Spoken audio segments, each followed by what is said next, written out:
The crux of our conversation today. But before we start the show proper, we'll just take you through what's trending in Sport Wrap-Up.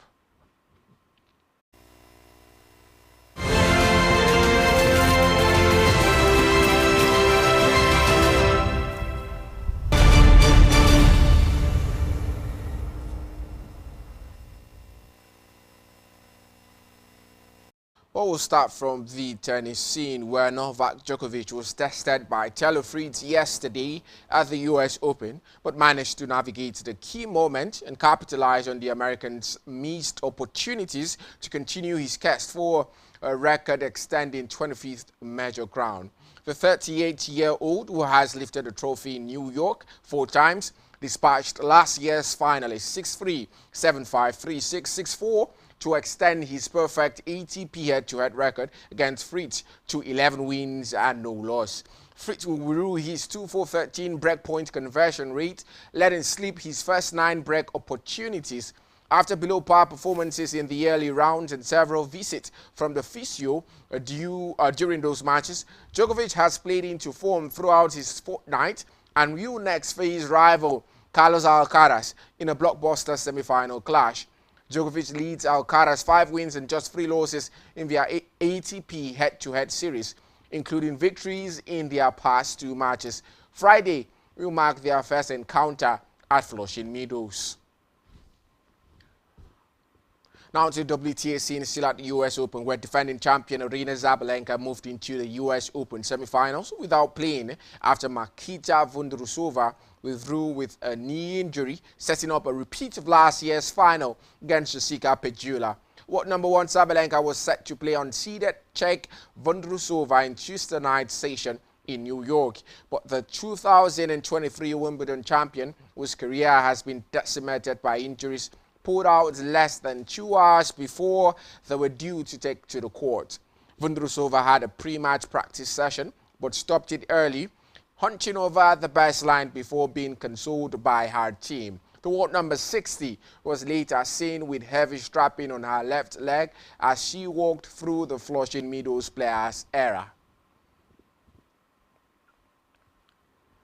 Now into athletics, where the president of the Athletics Federation of Nigeria, Tonobok Okowa, has insisted that Favour Ofili's decision to switch allegiance from Nigeria to Turkey was financially motivated, contrary to the athlete's claims.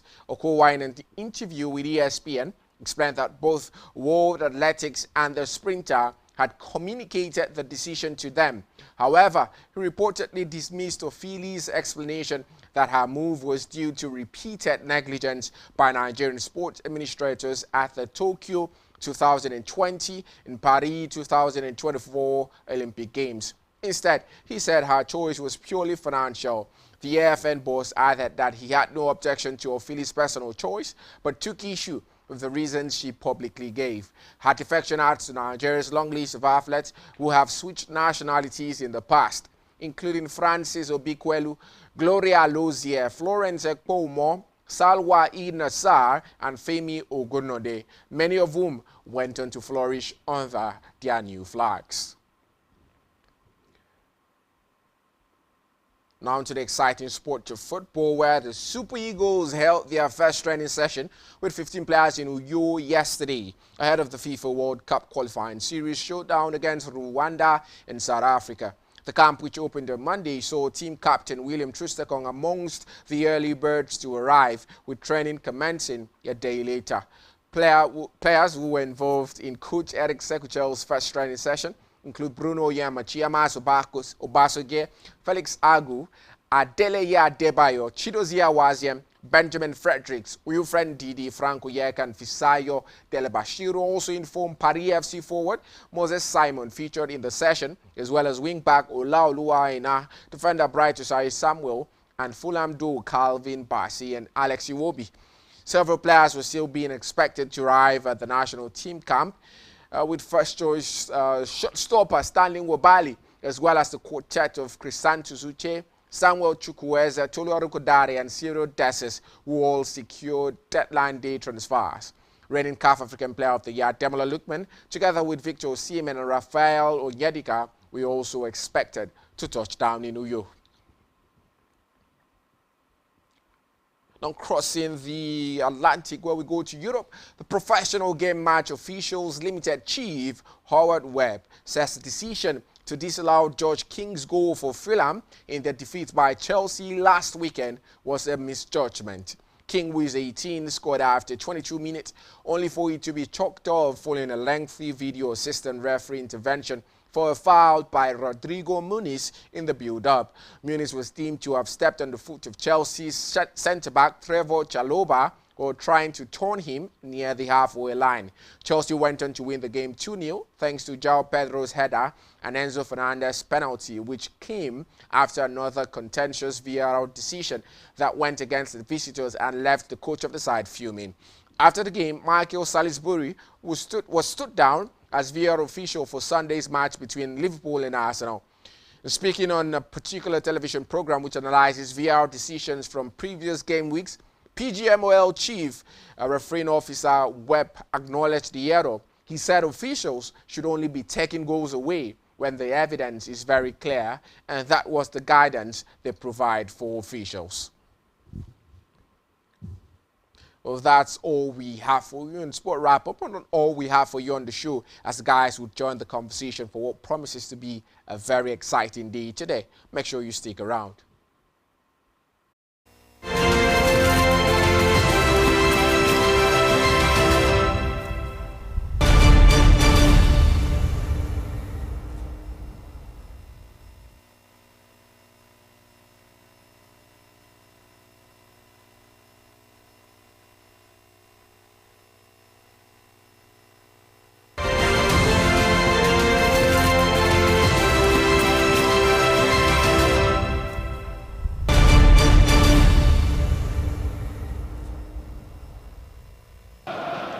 Being at Old Trafford to see him score a superb goal in a 2-1 Leicester win at the end of that 2021 season. He can finish. There's Daka looking for the chance to finish. Support from Ayew. Ayew's effort is a good one and well watched, seen early and dealt with by Andre Onana. Yeah, that's something that Leicester can play with tonight. Patson Daka, the pace in between Harry Maguire and Maswari on that right hand side. Bruno Fernandes will put the ball in. Samari gets it away, back to the Manchester United captain, across towards Ahmad. Needed to get that with the first touch. It's a good idea, back heel, and not a bad try from Dorgu. Plays a short corner, doesn't quite work, comes back to him, it's a lovely ball to Ahmad, doesn't quite get his first touch right. I'm not so sure that was meant for Dorgu, but it ended. That he can finish, he's good for a goal or two. Has scored 3 times actually in Serie A this season. There's Thomas, and say similar about him. Started off as a striker, idolising Thierry Henry. If you're going to, pick a good one. Dorgu in again. Stopped by Samari, no free kick. And Didi. Daka to El Khanous, who is always sharp, and that's a good ball from Ayew. De Cordova-Reid is on it. And he went for goal. He only had Daka in the middle, and there was... Middle of midfield, looks up, sees the run of De Cordova-Reid first time, threads it through the eye of a needle between 2 Manchester United players. Not a lot De Cordova-Reid could do. There wasn't many options in the middle. Hermansen. Down by Dorgu. Gante doing his level best to keep the ball, but he hasn't. The box, there's Ndidi, and it's headed in by De Cordova-Reid. Leicester in front with half-time approaching, and there's not been a lot in it. 2 teams who have been really struggling of late, and it showed. It's a team with more intent going forward. It's a long ball up. Dorgu wins the header, but Manchester United lose possession in their own final third, and Leicester are first to everything. El Khanous again, little step over, gets past Yoro, and at that point you think, well, indeed he's going to break the back of the net. Onana makes a decent block with his right foot. There's a lot of bodies in front of him. It's a decent block from the goalkeeper who's unsighted, but De Cordova-Reid's there on hand, following with the simplest of tasks. It's actually a decent strike from Wilfred Ndidi. Keeps it low, keeps it on target. Goalkeeper's vision obscured, gets down with his right foot, inadvertently kicks it against De Cordova-Reid, gives his team the lead. He won't go away from the system. He won't go away from the 3-4-2-1. So you would expect that Joshua Zirkzee will play in behind, alongside Garnacho, in behind Rasmus Højlund. Well, he showed some steel in the last round. He was the player who took the penalty in the shootout that got Manchester United through to this fourth round tie.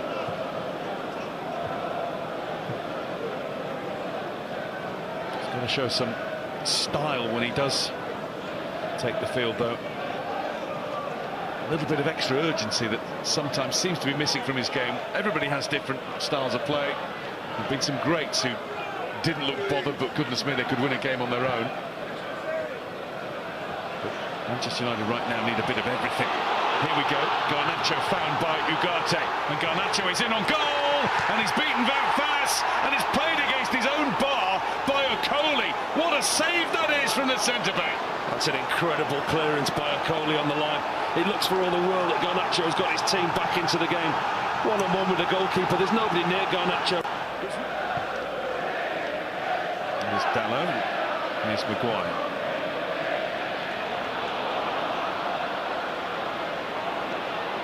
Højlund. Ahmad. Koulibaly.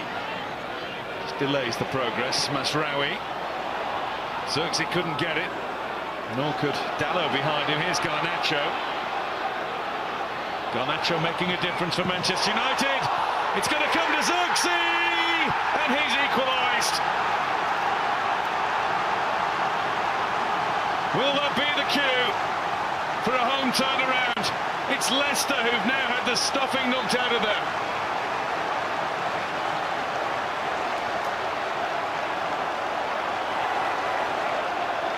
The Dutch striker honours a sub, and he couldn't have hoped for a better chance to score than this. He's been growing in confidence, Manchester United. It's the substitute that's got them back in the game. The two substitutes combine. Garnacho on the left-hand side, he actually pulls it back to Rasmus Højlund. He tries the little Cruyff-type shot at the near post. It's blocked by Wout Faes, and it comes out to Zirkzee. More by luck than judgment. Ends up in the perfect position. With Maguire.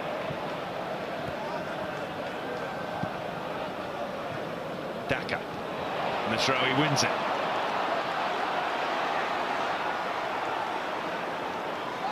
Ahmad. Masraoui. Garnacho wants it. Okoli has shunted it clear. Euro. Here's Bruno Fernandes. The referee will let the game go on. Garnacho. Justin's challenge. Bruno Fernandes, who was met by El Kanous, who then goes in on Maguire, but Manchester United continue to keep the pressure on here, and Garnacho has got in, and Garnacho's gone for goal, and it's the wrong choice. It is blatantly the wrong choice. Garnacho, it's brilliant play by Dalot, I think it is, who finds Garnacho.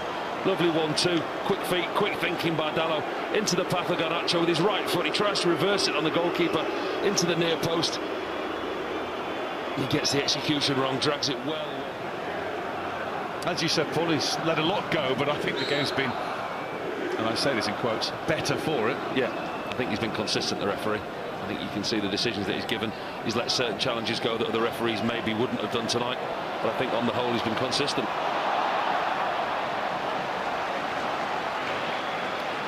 Footballers and in general sports people's DNA runs through. You get offspring and generations to follow. Michael Salisbury's dad was a referee, did 588 games in the English Football League, so the pedigree's there.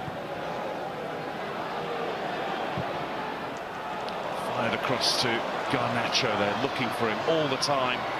What's he going to do with it? It's deflected, but a sting taken off it. Hermansen holds it. Garnacho, it's a lovely ball across the field that finds him. See immediately his first intention, drive inside, gets a little bit of space. Buonanotte.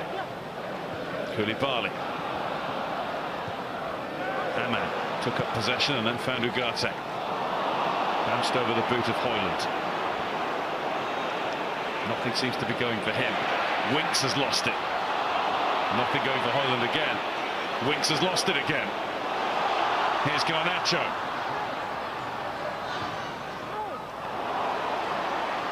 Samare sidesteps Bruno Fernandes and drives on, but he's going to lose out to Xerxes now. Ugarte. Yoro. Tackle from El Khanous is a foul. Robinson gives it the big boot. Maguire's header didn't go far. It's bounced off El Khanous again, and now Dalot has to pick up the pace. McAteer is on him. Justin. Put straight out by Winks. Bruno Fernandes. Garnacho. Played it against Justin. Handball was the shout, and the referee does indeed give a free.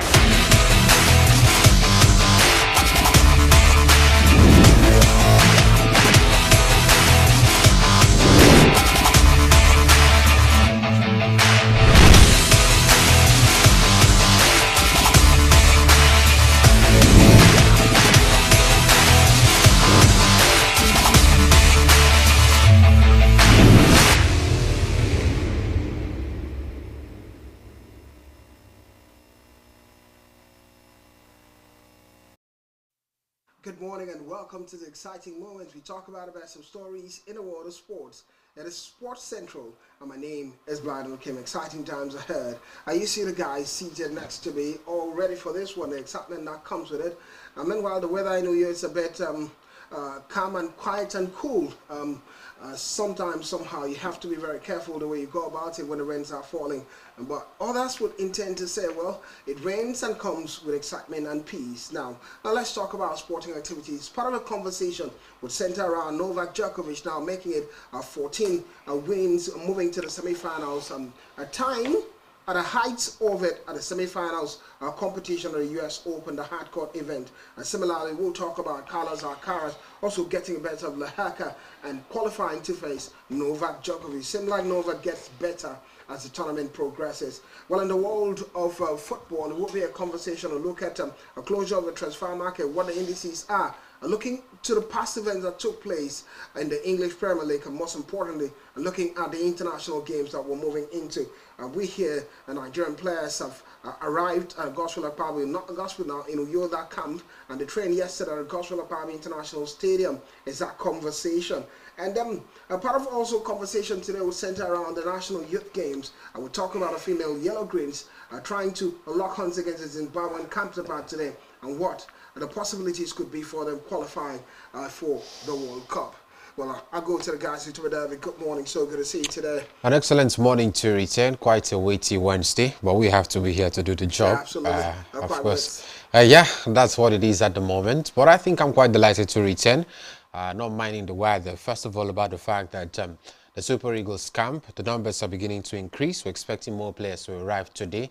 Had their first training session yesterday, so it looks like the boys are quite intentional about this, two, World Cup qualifiers. Though many Nigerians are still saying, no, we do not trust in the boys. But let's just look at these two games. It will be determinant as regards where we would go next. Well, quite determinant to regard what happens next for the lad. One funny tonight. Good morning, so good to see you. Well, exciting days to be back. Venus Williams finally crashing out of the US Open doubles in the quarterfinals. Well, I think that's a very good finish for her, seeing the fact that she was able to reach the quarterfinals of the doubles. Quite good. Maybe the next tournament we'll see her go farther than the quarterfinals. Alright, well, let's start from the US Open then. I'll go into the details of it. We'll start from Novak Djokovic, the very fact that he had to stay unbeaten against Taylor Fritz. How many times he's faced Taylor Fritz now? About 11-0 days now, head-to-head against Fritz. And he's always quite dominant against Taylor Fritz.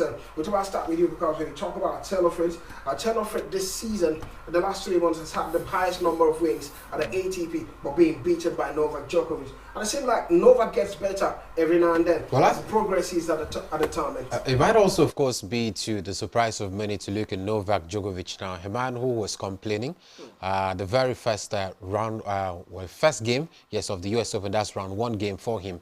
Talked about struggling with injuries, and also talked about, of course, not being fit enough due to the fact that he stayed away from so many competitions in the build up to the US Open.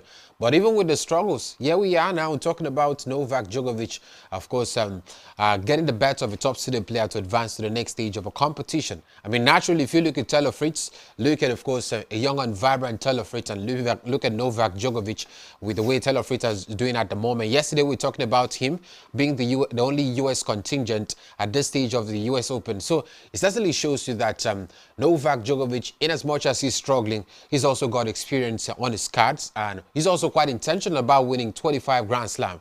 And I think at the moment, the man is doing quite well. Now, next game against Carlos Alcaraz, another big blockbuster game.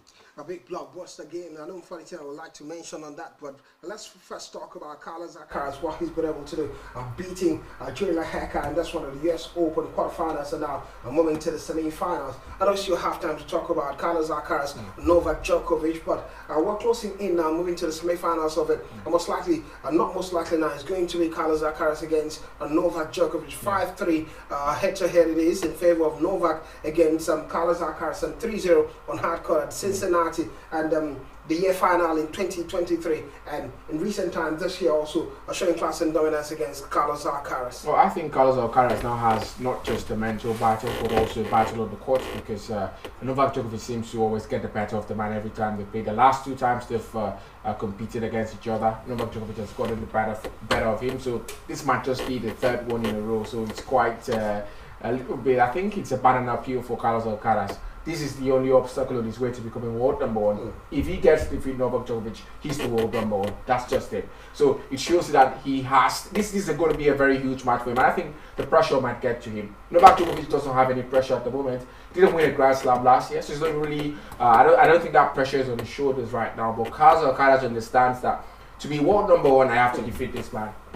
It can't get any bigger than that. So I feel maybe the pressure might finally wear down on Carlos Alcaraz. Well, lots of maybe there talking about Carlos Alcaraz. He's been at the biggest games so many times. That's why lost a lot to Djokovic as well. Also won a lot.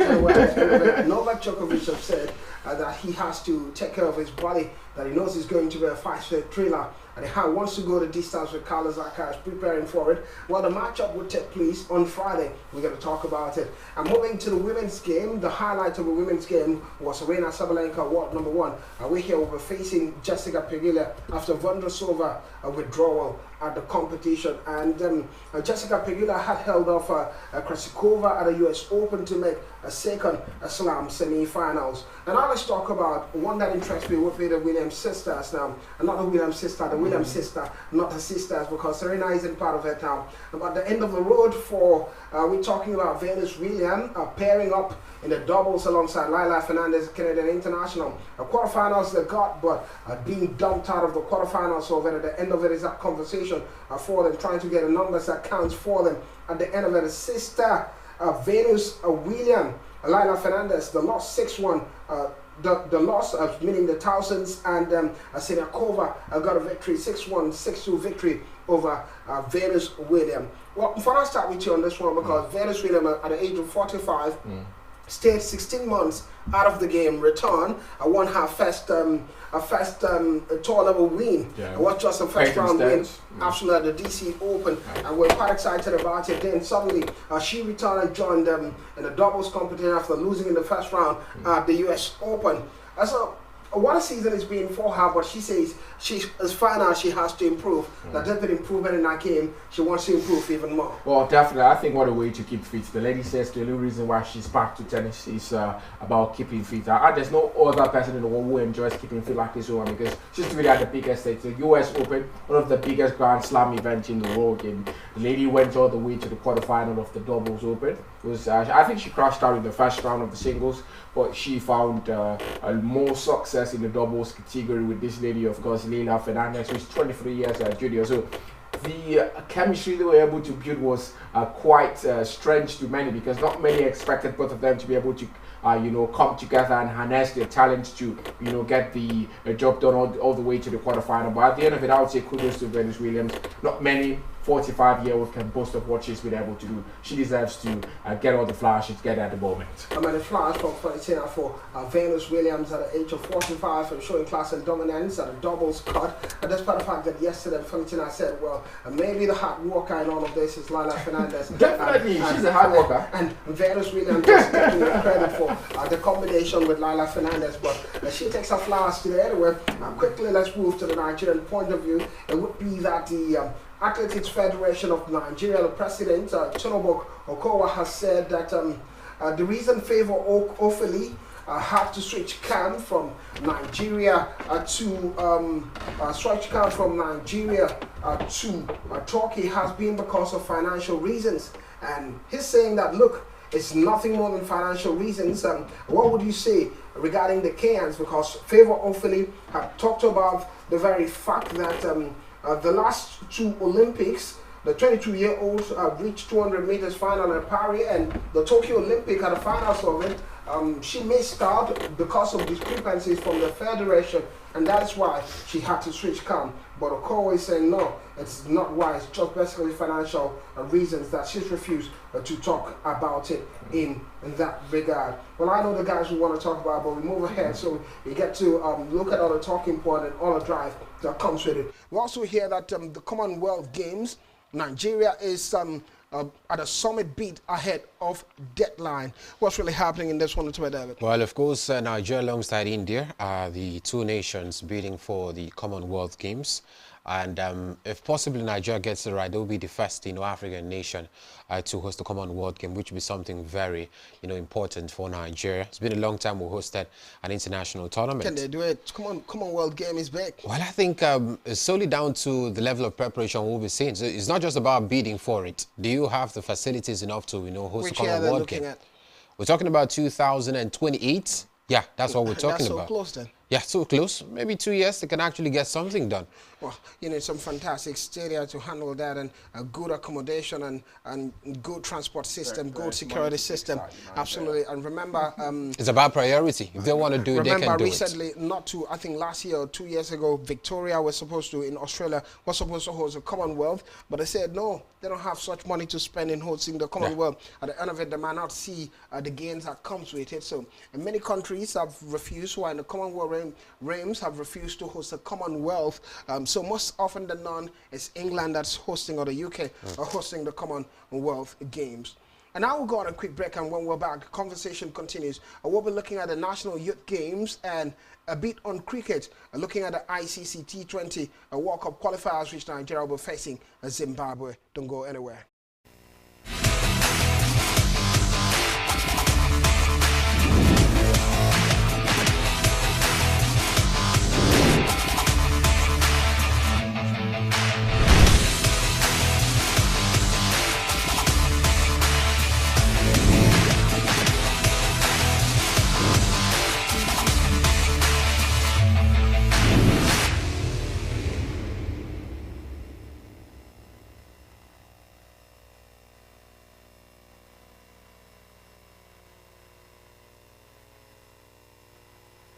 Here is Sports Central, and my name is Vladimir Mutuba Fonitina, still with me for company. We're still expecting our guests to join a conversation and talk about the National Youth Games, and also talk about the ICC T20 tournament that's taking place, the qualifiers for Nigeria in that regard. Well, a bit of the team that comes with it. I'll start with you on this now. It would be that team Akwa Ibom as that yesterday had amassed about 19 medals, gold medals, 7 of them, silver medals, 7 of them, and we're talking about bronze medals in that direction, 5 of them, pending one. Looking forward to the games now. Well, part of those traction and possibilities have been the improvement in the performance of Team Akwa Ibom comparatively to the last time out, time they attended this competition. Well, I think it's quite good that we're actually seeing some level of improvement across major sporting events and the National Youth Games. First of all, Looking at weightlifting, I think one of the games for Team Akwa Ibom that have gotten both the gold medal, the silver medal, and even the bronze medal. So it shows massive improvements from, of course, the young lads right there. Earlier in the week, we're talking about, of course, a certain, Miss Tinubu who's also doing quite well. And I think it's something beautiful to see. More games expected for Team Akwa Ibom. I just think that we can actually know, of course, amass more medals than what we saw in the last edition of it. And I think for Team Akwa Ibom, maybe the time is now to fix every other thing we've been missing in recent times and actually put the state at the global map. Looking at putting the state at a global market, it is what we're talking about. Well, at Asaba, it enters day 6, and yesterday we're talking about 29 states having registered their presence on the medals table, winning a total of 346 medals, and Team Lagos comfortably laying the medals table with 30 gold, 12 silver, and 11 bronze. Edo is trailing behind with 22 gold, 8 silver, and 14 bronze medal, while defending champions and host state Delta occupying the 3rd position with 10 gold, 17 silver, and 19 bronze medals. Well, multiple sports events are yet to commence, such as kickboxing and wrestling, while several others such as swimming, weightlifting, shooting, table tennis, we're talking about para-table tennis, karate, gymnastic, powerlifting, Scrabble, and chess have been concluded, with attention now shifting to athletics. Well, the spirit is quite high at Asaba,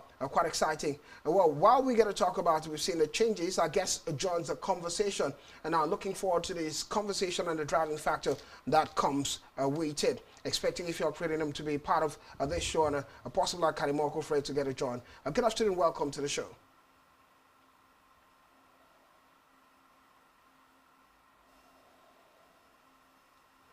Oh, well, quite a delay in that. It could be connection difficulties. Well, funny thing, now let's stick to it. Now, we're seeing what's happening at this tournament now.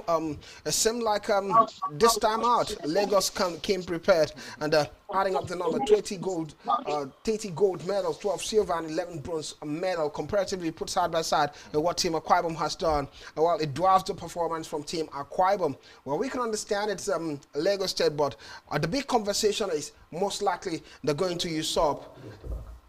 They're going to usurp Delta State, who are the current champion. Before you share your thoughts, let's go back to our guest. Good morning, welcome to the show.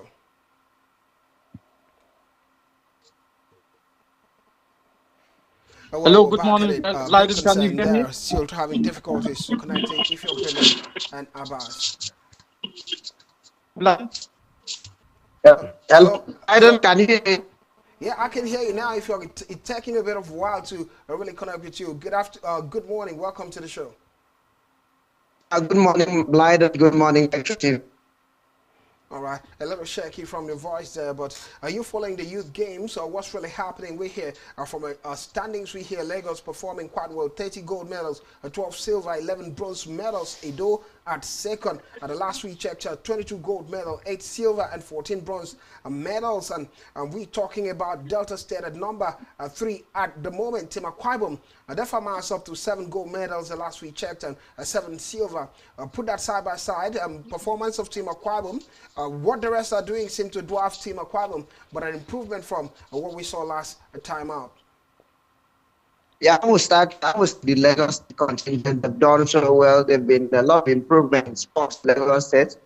There've been investments, especially from outside the country. They've done well in virtually all the sports, and it's a commercial hub of Nigeria. And it's good to see them right where they belong. But Team Akwa Ibom, it has really not been what we expect. There's gold medals and improvements at this stage because the athletics have just started, and we are expecting to see a lot of medals from that category. Who represented at this game, 100 meters. So we hope for her to get a medal, and we hope for it to be very shining one. That's the gold medal. And we are also having volleyball. There's a good semi-finals or the volleyball, and we hope they will get something for what he did last year. So get the medals. Also squash were in the semi-finals as well. So we hope to get a lot of medals up in terms of the ranking. It's a good start for Team Akwa Ibom compared to last year. All right, a good start for Team Aquabum compared to last year. Let me ask you what you make of the games this particular year now. Looking at, I remember the last time you came on the show, you talked about the possibilities of other states, usurping Delta states.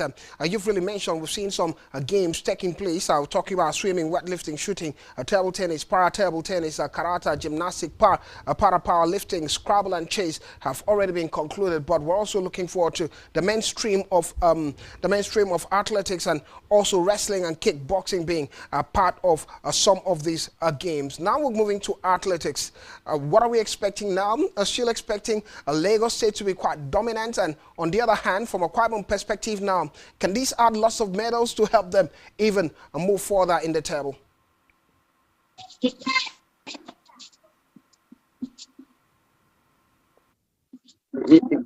Yeah, please, I didn't get you well. You go with the question again? What I'm saying is now, yeah. we've seen the medal table the way it is now. You joined the show, I think last week it was, or early part of this week, and you said, look, this time out, other states will get a better of Team Delta, who are the defending champions at the youth game. So far, we've seen the improvement from other states. And now we're moving to athletics. Can they sustain that momentum ahead of Team Delta and put that side by side with Team Akwa Ibom? And now we're moving to athletics. What are we expecting from Team Akwa Ibom? Enough medals to push them up the table? Yeah, I feel Team Akwa Ibom medals in then the Lagos side is a very strong side. We saw them in the MTN Champs finals here in New York. They have wonderful boys and girls. It's going to be, I feel they will maintain the momentum. They have the MOC MTN school in Lagos. So if most of those kids are involved, I feel it's game over for Delta State. They have a new champion when it comes to the album. We have medal hopefuls in athletics, but then can they really get the gold? The shining one is what we need at the moment. I think it's going to be very difficult considering the preparation, also considering the conditions are not really favorable for when it comes to accommodation and a lot of things, change of a scenario in terms of weather and a lot of things for the kids. Some of them are really, really down, but then they have to get up and then they have to make the state. Great. Thank you very much for joining the conversation. Not often we really consider how difficult it is for these kids living their families, their parents, and going outside the state to compete at tournaments and adaptation. If adaptation could be a problem for a main adult, what about young boys and girls adapting to the constraint that comes with sporting activities? Thank you very much for being a part of the show. All right, guys, we've said it the way it is. Some good perspective from Ifyok reading them there, talking about the youth games and the concerns that comes with it. Well, quickly, let's move to football talking point and talk about football stories around the world and look at the possibilities that comes with it. And we begin a conversation from football, looking at the WAFU B competition for the women's game of qualification for the Champions League in club football. Bayelsa Queens, Nigeria's champion, would be facing ASEC Mimosa in a clash in the final. Well, funny thing, I start with you on this one. It's a key one now. ASEC Mimosa, another top side. We saw how they perform at the Champions League, and who wins here qualifies for the Champions League proper. Well, I think Bayelsa Queens are definitely poised to make Nigeria proud. We've seen them at this competition before. They went all the way to the CAF Champions League for the women's and finished in third place. So Nigerians will be hoping for a better performance this time. Last year we had Edo Queens instead of Bayelsa Queens. I just wish we could have more than one representative, because I feel it will help for continuity, because when one team gets to stay out for maybe 1 year and comes back, it's quite difficult. But when there's that continuity, you keep coming and keep coming. I think Nigeria has one of the best female leagues in the world, in Africa. So why not increase the quota for Nigerian teams to 2? I think Edo Queens and Bayelsa Queens will definitely do better. But against ASEC Mimosas, I'm tipping Bayelsa Queens flawless performance so far in this particular tournament. Yet to lose any match, yet to even draw. So against ASEC Mimosas, I think the onus is on them to get all the way, get the qualification ticket and go to the CAF Women's Champions League. Well, whichever David, it could be a difficult task also for Bayelsa Queens, because when you consider ASEC Mimosa, what they've done in time past, a decent side, and part of the conversation was they were the ones that defeated the host, trashed the host Ghana Ghana's police ladies 4-1 to qualify for the final, and that speaks volume about it. When Nigeria played a Ghanaian team, it wasn't that massive a goal difference. Well, I think if you also go down memory lane, Nigerian teams participating at the qualifiers have not been booted out of the qualifiers before. All of them have always made their way to the group stage. And I think Bayelsa Queens will be no exception this time around. Yesterday, they had their semi-final game. They had to come from behind to win that game. That's why they qualified to the final. So it certainly shows you the intention of the Bayelsa Queen ladies and what they are actually looking forward to do. I believe they can actually go through this final and, just like Fon said, qualify to the group stage. Well, qualify to the group stage is that conversation. We're moving on. Quickly, we can take a Kanemo Kufra. Kanemo Kufra, we here has joined a conversation now, but we can't take a Kanemo Kufra. We got to talk with a Kanemo Kufra tomorrow. Let's continue the conversation from football stories and look at the Super Eagles as they begin training. We hear yesterday 15 players joined training for the Super Eagles of Nigeria in preparation for the game we're looking forward to by weekend. It will be Nigeria against Rwanda. We're still expecting the likes of Victor Osimhen, most likely. If I check, maybe he's around by now. Anyway, but it's basically what it is. Let's talk about transfer updates. Kelechi Iheanacho finally joins Celtic. And for the China, it seemed like when the transfer market closed, many speculation, everyone talked about it, said, what's wrong with Kelechi? But now, a chance to redeem himself, joining Celtic, the Scottish League. Well, his former manager, Brendan Rodgers, right there, doing quite well for Celtic. They're always going to win the league. So I think the biggest, platform for him now will be the Europa League. They didn't qualify for the Champions League, so I think they're playing the Europa League instead. So let's see what Kelechi Iheanacho can do, because I don't think he intends to see out the rest of his career at Ibrox, because yes, the Scottish League might be maybe a league that's good enough to get into the Champions League, but how talked about is that particular league. So I would expect Iheanacho to maybe 1 good season, 2 good season. He still has age on his side. His football age is I think about 28 or thereabout. So let's see how he can do, and maybe move to a bigger team later.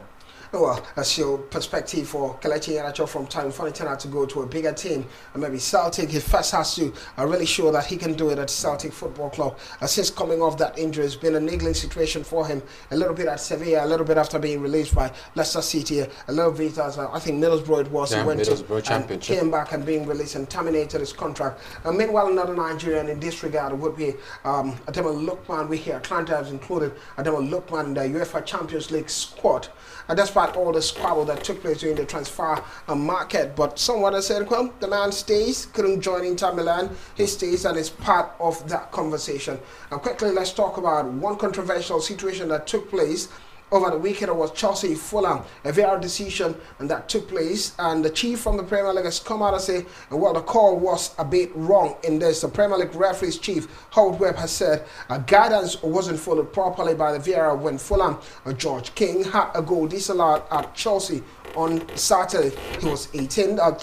He's 18. I thought he had scored the first goal, the Premier League goal of his career, to give Fulham the lead in the 21st minute. Well, I don't know. I wish we could see that goal, but memories wouldn't fail me. I remember, I think it was which Nations Cup, the 2022 Nations Cup, thereabout, Australia got a similar incident. Alexi Iwobi trying to do a step on, and then hit his second foot, the left foot landed on. He was with the ball turning, that Zidane turning, and his second foot was on the Tunisian player. And Alexi Iwobi was given a straight red card. A similar situation, maybe not the same level of impact in this. And the goal that Fulham scored, King scored, was disallowed. And well, the body came out and said maybe in terms of the language they said, guidance wasn't followed properly. What does this mean?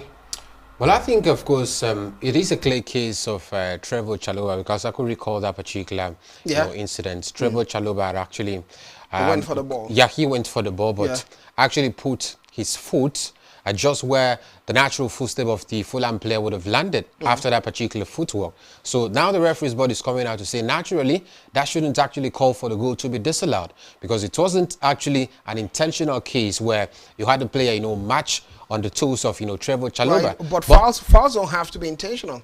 Yeah, there are rules in the Premier League that, of course, guide against that. That's why they actually changed the VAR, personalities that I was there in that particular match. Here's where I'm going to, because it's not, because many we fans would watch games and get I'm confused about it too. Yeah. Hearing this from Howard Webb, because I just brought a case study. Yeah. Alex Iwobi, you remember it? Yeah. Against Tunisia. Not also forget that there have been changes in recent times in football This too. case was completely different. How was it different? The impact was very different. Yeah, but it wasn't intentional. Chalobah was very light and he went to the ground. No, I want you to understand where I'm coming from, Fonitina. Don't just feel it yet. But here's the point I'm talking about. Alex Iwobi case, Nigerians were like, how can this be a red card?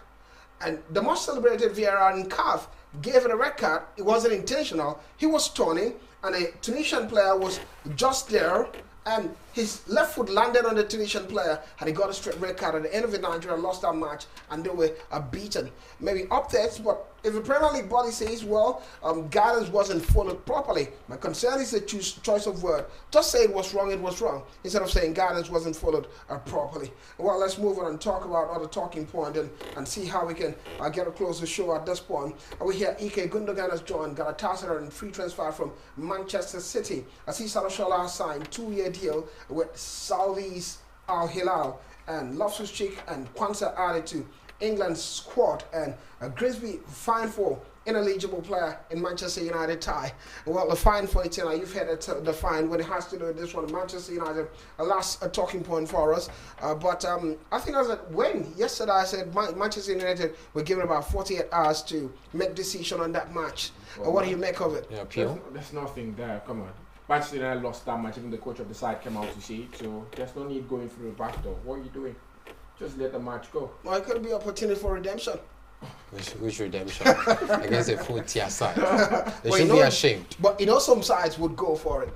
It would be embarrassing. If it was a game against Arsenal, Manchester City, Liverpool, they would actually go for it. All right, But against a full tier side, they'll have lots of backlash from it. Absolutely. Well, Neves reveals Jota a tattoo as Portugal or honor Liverpool star, and Alexander Isak grateful to Newcastle after a Liverpool transfer. Is he? Is he grateful? He's just happy that he's finally left. Yeah, well, but come on, when you look at it, when you're looking at big things, you have to also be grateful for where you were. And Newcastle really gave I understand why. Yeah, Definitely. that's why I was actually going to. Yeah. But I understand why he's grateful. Yeah. They gave him that platform Right from to when he try. moved from Spanish League, it wasn't the same player. Joined to Newcastle, really developed, became Absolutely. a big name, and somehow it's that you have to be grateful about the progress that you make and the growth that comes with it. Well, it's a much we get to do when it has to do with sporting activities around the world and Sports Central. Thank you for being a part of it. Thank you, guys. A massive talking point. Tomorrow is another day. Yeah, Always a pleasure. return. Well, tomorrow is another day. We'll look at still what is happening with Team Akwa Ibom at the Youth Games. All I say is bye-bye. Thank you.